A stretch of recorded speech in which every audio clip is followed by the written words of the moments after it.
Genre, Part 1. State Standard HS4.T.CN2.A. Integrate conventions and knowledge from different art forms and other disciplines to develop a cross-cultural theatrical work. Genre is a category of artistic composition. Like members of a community, works within a given genre share a common set of traits. Sometimes those traits are unique to a given genre, and other times genres can share traits but use them in such a way that distinguish one genre from another. For example, both country music and classical music often employ the use of a violin, but the style of violin playing in country music is called fiddling and can be distinguished from orchestral violin because generally the quality of the strings is inferior and produces a much different sound in fiddling than in classical violin playing. For our purposes, we're going to be defining genre by the main or central conflict of a given style of story. There are 1,001 different ways you can define different genres, but we are going to be specifically focusing on character and conflict. So before we start talking about conflict, we are going to talk about where conflict often derives from differences among different kinds of characters. In order to identify and make this as easy to spot as possible, we are going to use the character alignment chart that was created by Gary Gygax for the tabletop role-playing game Dungeons & Dragons in the 1970s.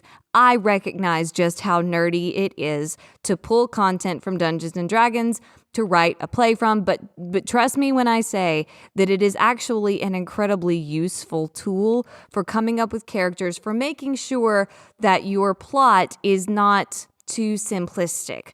When you use something like a character alignment chart, you're creating, just by identifying certain kinds of characters or assigning certain alignments to certain kinds of characters, you're going to ensure that you've got variety and depth within your character. It's not just a bunch of good guys and a bunch of bad guys. You have some nuance there that make your stories a lot more interesting than just good versus evil. Writers hijack this chart created by Gary Gygax to use as a starting point for the creation of character. This isn't to say that they follow the chart as a hard and fast rule, nor is it to say that every single writer in the universe actually does employ this particular chart, but you'll find that the more popular universes, if you will, I'm using the Marvel universe specifically in this example, but series or anything that gets a lot of credit for being really good, your main characters tend to fit somewhere on the alignment chart because a really good story has this nuance, that has this variety that makes it a lot more interesting. If you start to think of it in this direction, genres will have uniquely high percentages of certain kinds of alignments.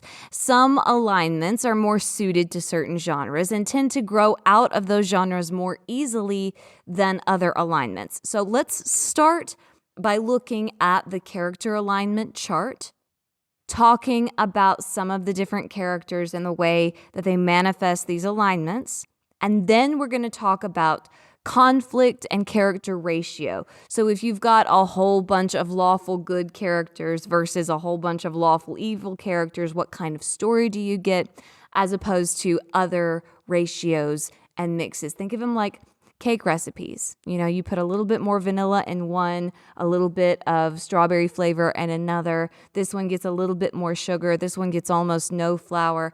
And depending on the ratios of ingredients that you use, you come up with a very different cake. Same deal with genre, except we're talking about character alignments and conflicts in different ratios to give us these different genres of story.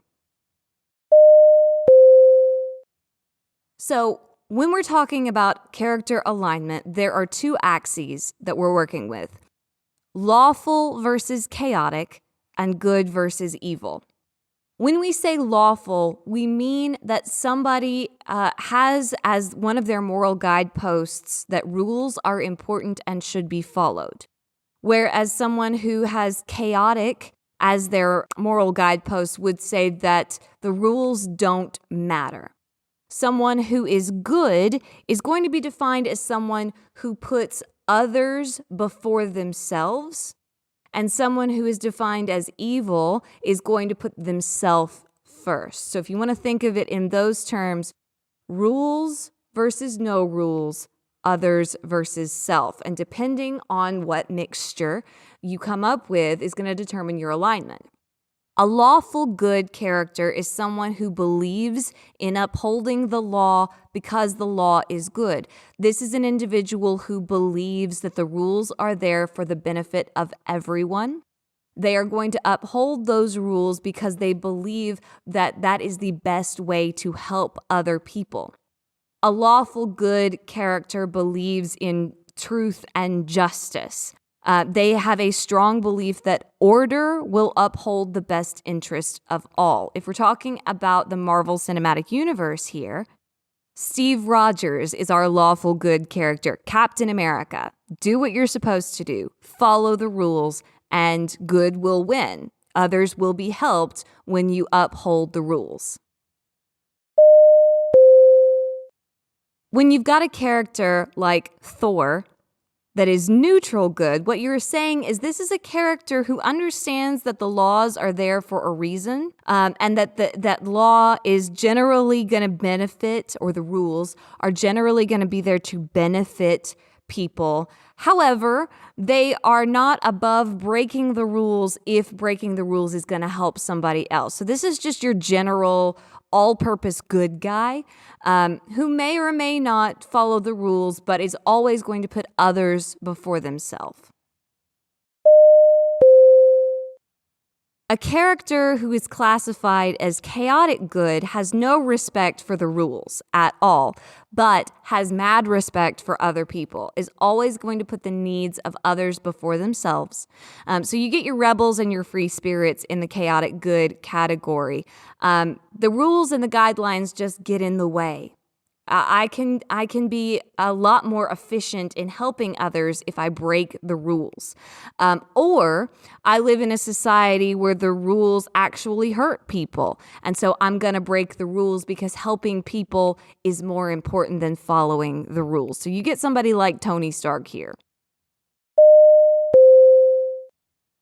So our neutral axes run right through the middle of the chart. If I am neutral about the law, then I am saying that the rules are good generally, but sometimes they're bad. They should be followed most of the time, except when they shouldn't. When I am neutral in terms of good versus evil, that means sometimes I'm going to put others' needs before my own, and sometimes I'm going to think of myself first.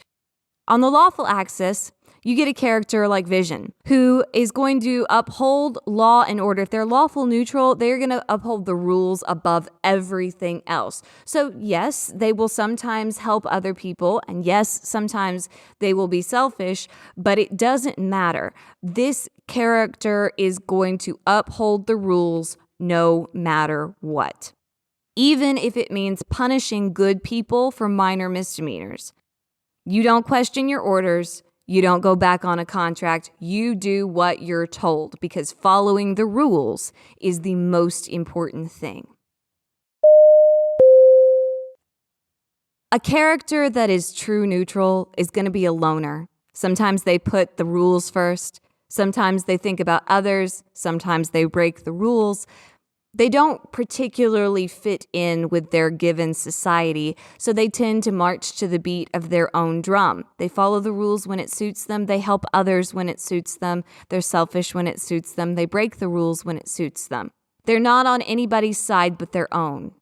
A lot of times, if you have sentient animal characters, they will fall into this true neutral category because they are not necessarily immoral, meaning that they flout morals, but they're amoral. They just don't understand necessarily the difference between right and wrong. But more often, you're going to get characters in the true neutral category who just want to be left alone and not be a part of society. Chaotic neutral characters do not care about the rules at all and will often break them for the sake of breaking them, not necessarily because it's going to help themselves or help somebody else, just because it's fun to do it. You get characters in this category who are ultimate free spirits, also possibly mentally unstable. Your lunatic characters or characters who have a condition like Hulk where they cannot actually control themselves. But morality does not necessarily figure in terms of Law and Order. Law and Order does not figure in, and this is a character who sometimes will help other people and sometimes will put themselves first, but above all, what they want and what they care about is their own personal freedom. How good they end up being usually depends on which side is winning. So Hulk can be the good guy, but Hulk can also be the bad guy, depending on what situation we happen to find him in. The evil axis means that a character is going to put their own personal needs before anybody else. They don't care about others unless that other person can somehow support them. What can I get from this individual?